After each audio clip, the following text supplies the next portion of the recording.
আপনি কি জানেন কে সেই সুদর্শন পুরুষ যাকে এক পলক দেখার জন্য হাজার হাজার আরবের কুমারী মেয়েরা পাগল হয়ে গিয়েছিল, যাকে বিয়ে করার জন্য হাজার হাজার রাজকন্যা এবং মেয়েদের বাবারা পর্যন্ত সিরিয়ালে দাঁড়িয়েছিল?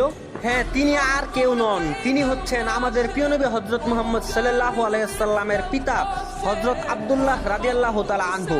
তার কপালে এক অলৌকিক নূর বা জ্যোতি চমকাতো, যা দেখে মক্কার সম্ভ্রান্ত পরিবারের মেয়েরা তার প্রেমে মুগ্ধ হয়ে যেত। ইতিহাসের পাতায় উল্লেখ আছে, আরবের বড় বড় ধনাঢ্য পরিবারের শত শত নারী বিয়ের প্রস্তাব নিয়ে তার বাড়ির সামনে লাইন ধরত। এমনকি কেউ কেউ তো বিয়ের বিনিময়ে কয়েকশো উট এবং অডেল সম্পদ দেওয়ার ঘোষণা দিয়েছিল। কিন্তু সেই নূর বা জ্যোতি কেবল একজনের জন্যই নির্ধারিত ছিল। শত হাজার নারীর স্বপ্ন ভেঙে দিয়ে আল্লাহ তাআলা সেই পবিত্র আমানতের জন্য বেছে নিয়েছিলেন বিবি আমিনাকে। আমাদের প্রিয় নবী হযরত মুহাম্মদ সাল্লাল্লাহু আলাইহি ওয়াসাল্লামের পিতাকে দেখে যেখানে আরবের লক্ষ লক্ষ নারীরা পাগল হয়ে গেছে,